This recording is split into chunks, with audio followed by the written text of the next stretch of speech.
Ok, bonjour à tous. Donc, je vais commencer par me représenter rapidement. Donc, je bosse pour Akeneo. On est un éditeur nantais. Donc, on travaille sur un PIM.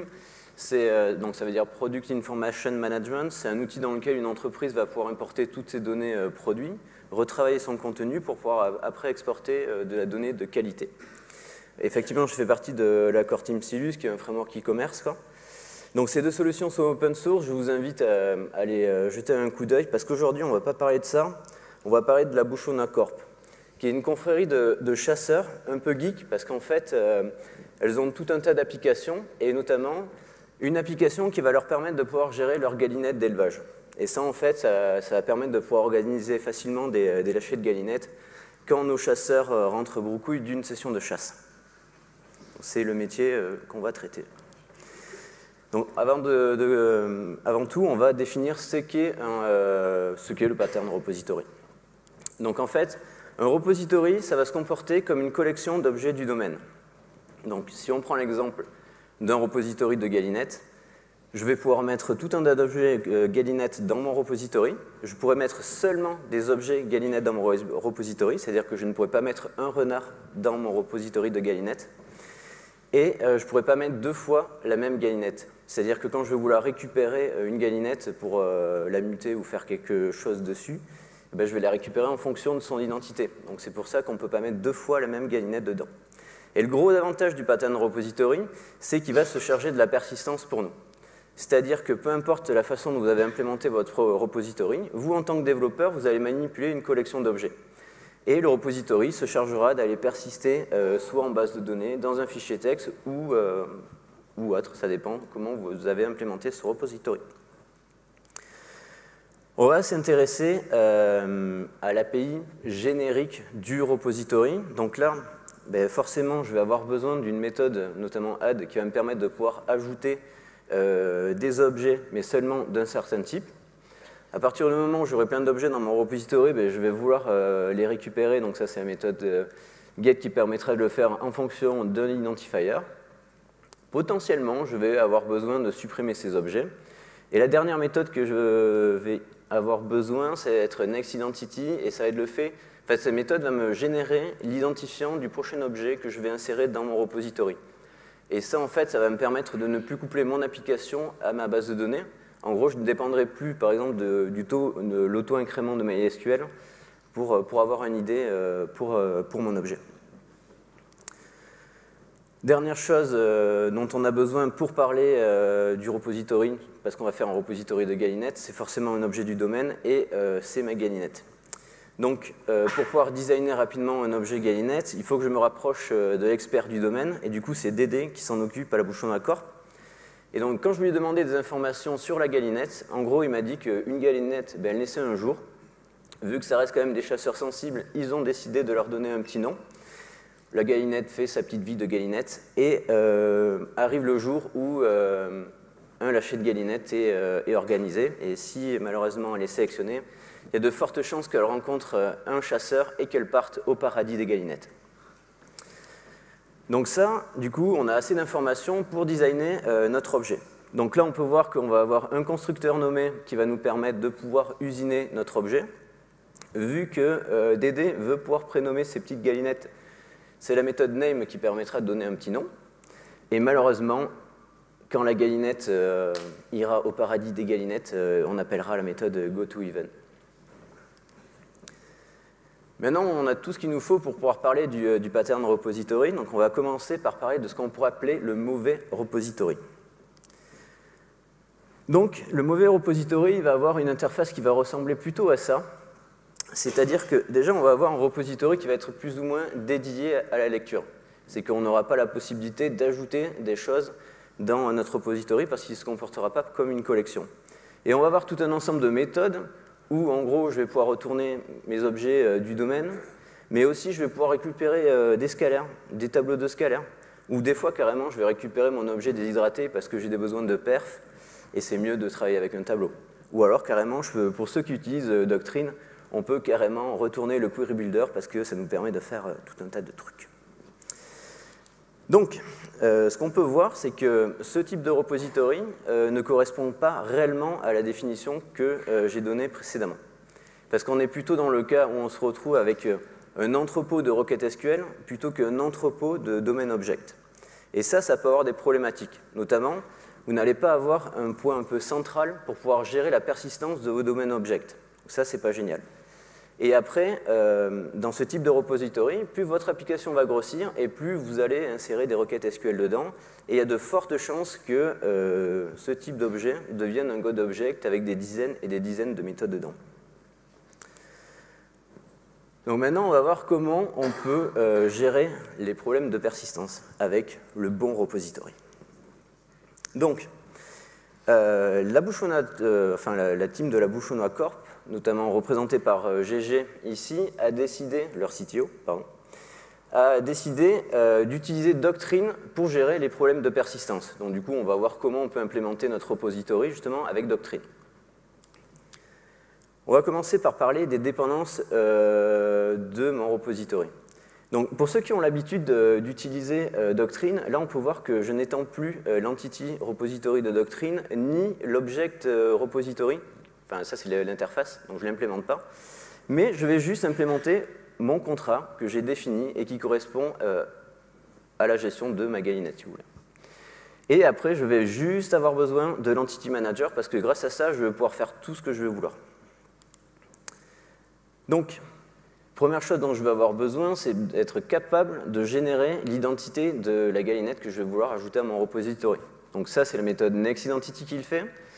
Donc on peut voir que, basiquement, cette méthode usine un value object qui va représenter l'identité de ma galinette. Donc, bêtement, ce qu'il fait, c'est qu'il va juste ici, c'est simple, wrapper un UID et usiner l'objet, le retourner. Donc bien penser à catcher toutes les exceptions que les librairies tierces peuvent lancer pour les traduire là, dans ce cas-là vers une logique exception. Comme ça, je respecte le contrat que j'ai défini dans ma galinette repository. Donc maintenant, c'est cool, on a l'identité de notre galinette. Je vais pouvoir usiner mon objet galinette, notamment grâce au constructeur nommé born. Une fois que j'ai fait ça, je vais l'ajouter à mon repository. Donc là, on peut voir que j'ai type inté l'entrée de la méthode add, ce qui me permet d'ajouter seulement des galinettes, donc on ne peut pas mettre de renard là-dedans, ce qui est pas mal.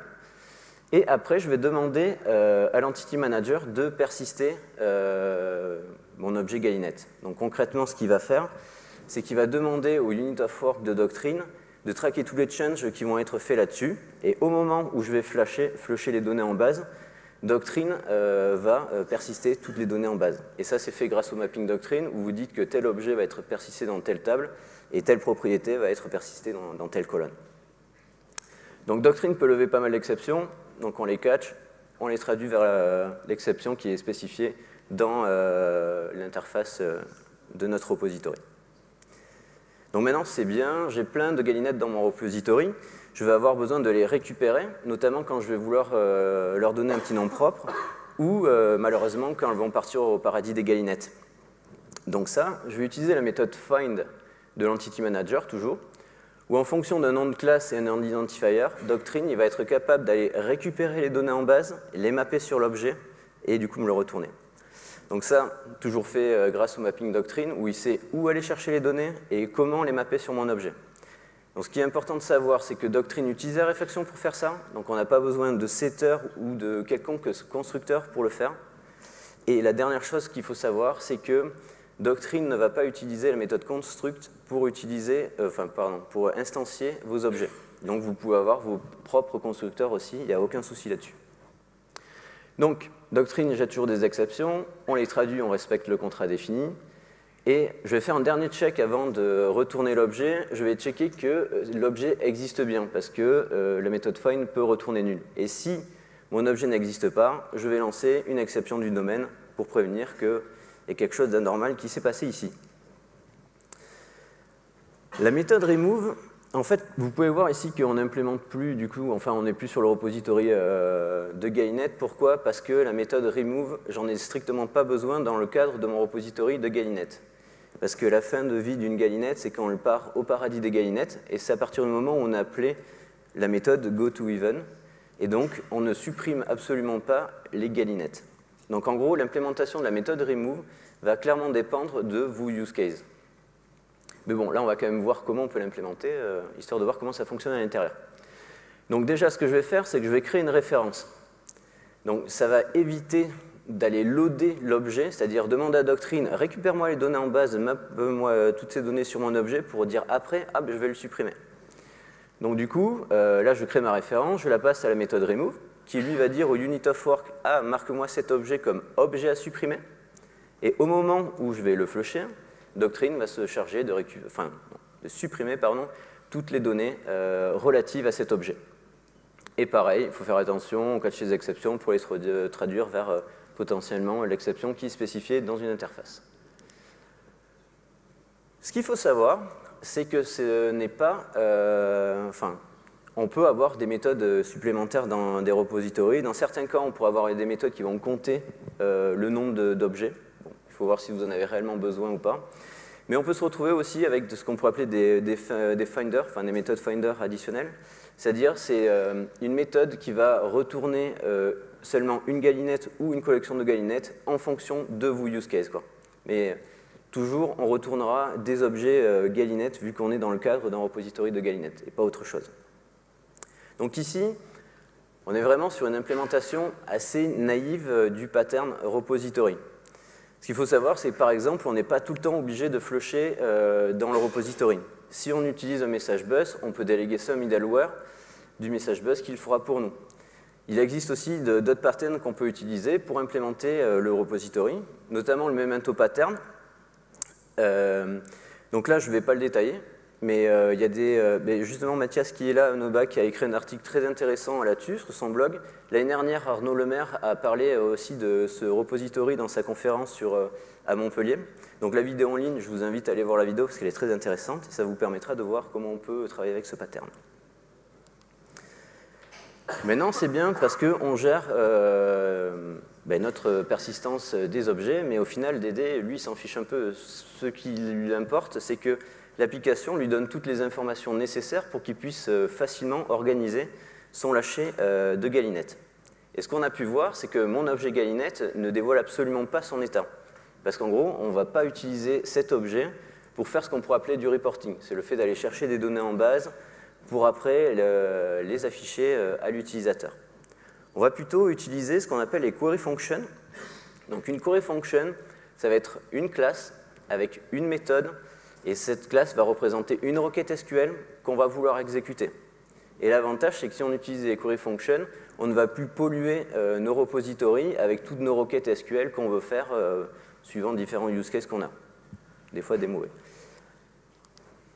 Donc on va regarder comment on peut implémenter tout ça. Donc là, on peut voir ici que je vais dépendre de l'objet connexion. Donc ça, c'est la connexion Doctrine. Donc là, j'utilise ça parce que simplement, j'utilise Doctrine dans le projet, donc je profite de la connexion Doctrine. Donc il faut savoir que là, on est sur les couches bas niveau de Doctrine, donc rien à voir avec l'ORM. Ça va me permettre de pouvoir exécuter des requêtes SQL et rien de plus. Donc là, dans un premier temps, je vais exécuter une requête SQL. Donc là, vous pouvez le voir que la requête a été censurée parce que la Bouchona Corp n'a pas voulu révéler tous les secrets de la galinette. Mais ce qui est important de savoir, c'est que vous allez pouvoir enfin à nouveau reprofiter de toute la puissance de votre moteur de base de données, parce qu'avec ce système-là, en gros, vous pouvez enfin refaire de vraies requêtes SQL et ne plus buter, par exemple, sur l'ORM avec son fameux Query Builder, parce qu'il n'implémente pas toutes les spécificités de votre moteur de base de données. Donc, une fois qu'on a exécuté cette requête, ce qu'on fait, c'est qu'en fait, on va wrapper, plutôt encapsuler toutes ces données dans une collection d'un objet qu'on va appeler release galinette.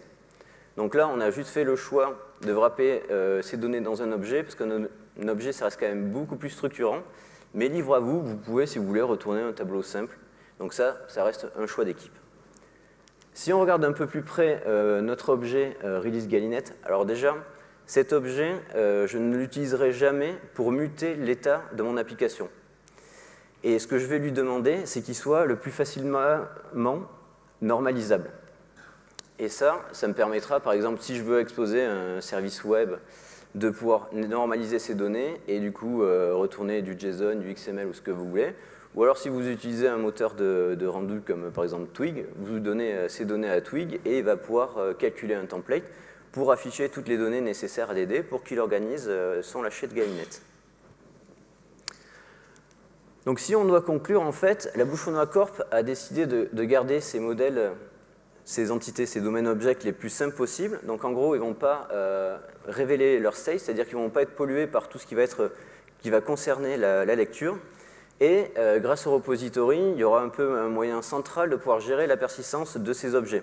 C'est-à-dire que vous avez un objet galinette, vous le mettez dans le repository, c'est magique, le repository le persiste.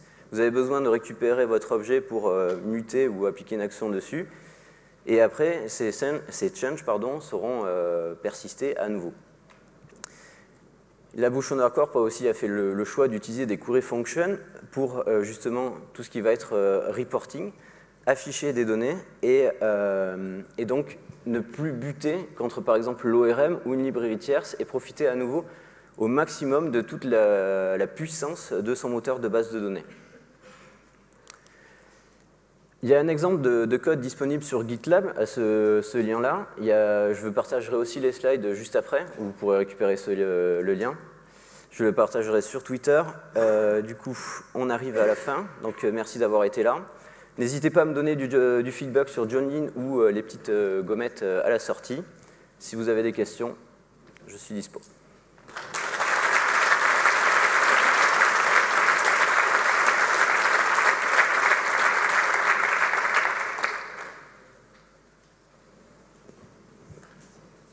Salut, merci pour la conf.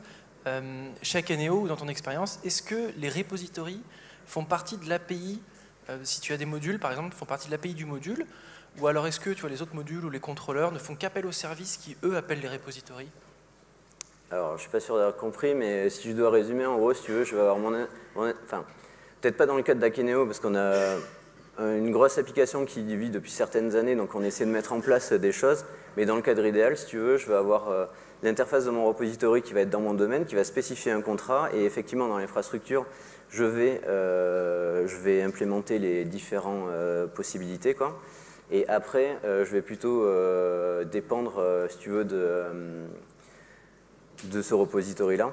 Et ça, on va plutôt le faire dans la couche application, commande, où tu l'appelles comme tu veux, ou tu peux aussi le mettre dans ton domaine. Et là, tu vas dépendre de, effectivement, ton interface. Et c'est au moment où ton kernel qui sera compilé qu'il ira chercher la bonne instance du bon service. Et donc, du coup, tu travailleras avec une instance concrète. Mais au niveau du code, clairement, tu demanderas toujours le repository galinette, enfin l'interface. Je ne sais pas si j'ai répondu à ta question. Si oui, en gros, tu as répondu parce que du coup, c'est la couche commande chez toi qui va appeler les repositories. Voilà, en gros, si tu veux, tu as une commande et elle va être mangée par un handler. Et le handler, dans le cadre où, par exemple, on va la galinette naît, donc tu usines ton objet. Ton handler dépend du repository, mais de l'interface. Et donc, du coup, après, dans le handler, tu dis, tiens, mais tu m'ajoutes cet objet au repository. Dans le cadre où tu vas muter l'objet, c'est-à-dire appeler la méthode name, avant, c'est la même chose, tu récupères ton objet via le repository, tu appelles la méthode name, et suivant le type de repository, soit tu rappelles la méthode add ou save, ou soit tu n'en as pas besoin. Ok, merci.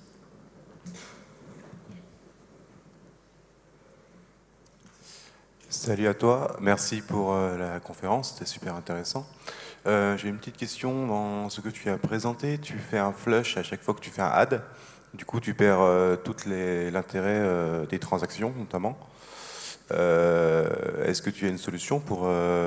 comment tu fais, toi, si tu veux, par exemple, ne pas envoyer tes requêtes directement et en provider plusieurs, tu passes par un service externe qui fait le flush pour toi? Comment ça marche? Alors, là, comme je disais, c'est implémentation naïve. Dans le monde parfait, ce que je ferais, c'est que ça serait wrappé. En fait, j'utiliserais un message bus avec un middleware qui wrapperait le tout dans une transaction. Mais concrètement, ce que je veux faire là, ça marche très bien avec le flush là, quoi, parce que je vais vouloir persister une galinette, si tu veux, un agrégat, pas plus, quoi. Et là, ce que fait le tout est wrappé dans une transaction. C'est juste qu'en fait, c'est tout bête le fait d'ajouter une galinette. Mais quand tu flushes, en fait, ça ouvre une transaction, ça persiste les bases et ça la commit, quoi. En général, si tu ouvres une transaction, tu vas l'ouvrir que sur un agrégat, quoi. Mais dans ce que tu dis, si tu as dans un modèle une liaison avec 2 objets, tu vas faire un add sur chaque objet, sur tes 2 repositories, et tu vas avoir un flush intermédiaire qui ne devrait pas être là. Idéalement, ce que tu fais, c'est que tu fais un add sur l'objet racine qui va gérer toute la grappe, et après implicitement, tu as un cascade persiste. Et donc à ce moment-là, quand tu vas flusher l'objet root, il va persister, enfin quand tu vas persister l'objet, il va persister la grappe, et quand tu vas flusher, il ouvre une transaction, il essaie de sauvegarder tous les objets, et quand tu flushes, c'est soit ça commit, soit ça rollback parce qu'il y a une erreur. Je ne sais pas si j'ai répondu à ta question en fait. Mais ok, merci. Non, au pire on peut Non, parler. si, non, mais c'est très bien, merci. Dernière question. Bonjour, merci pour la conférence. J'ai une question, j'espère qu'elle ne paraît pas naïve, c'est, si j'ai bien compris, dans ton repository, tu utilises l'ORM, mais dans ta query function, tu utilises les queries SQL en dur. Du coup, ça veut dire que dans ta config doctrine, tu vas mettre par exemple le nom de tes colonnes, et là, le nom de ta colonne, il va être répété dans ta query function. Du coup, on ne respecte plus par exemple le principe dry, qu'on nous a dit pour des années, surtout si vous ne respectez pas dry, vous allez avoir mal. Donc est-ce que je me trompe? Est-ce que finalement dry, c'était pas une bonne idée? Alors, dry, c'est bien et c'est pas bien, quoi. Franchement, c'est peut-être l'un des principes qui a été qui reste quand même assez complexe au final, parce que c'est pas grave si tu répètes un nom de colonne. Au pire, tu auras une couverture de test qui montrera qu'à un moment ou à un autre, il y a quelque chose qui passe plus. Donc c'est pas bien grave. Là, l'avantage d'utiliser une query function, c'est que tu vas plus buter comme... par exemple, tu peux utiliser le query builder dans ta query function. Mais si tu as un besoin vraiment spécifique de taper sur une fonctionnalité genre Postgre qui peut implémenter dans Doctrine, c'est quand même dommage de buter là-dessus, ou d'implémenter un truc qui va permettre le support de cette fonction dans ton moteur, dans Doctrine, alors qu'en faisant une simple requête SQL, ce qu'on faisait avant en fait au final, ça fonctionne très bien, quoi. D'accord, merci. Merci Arnaud.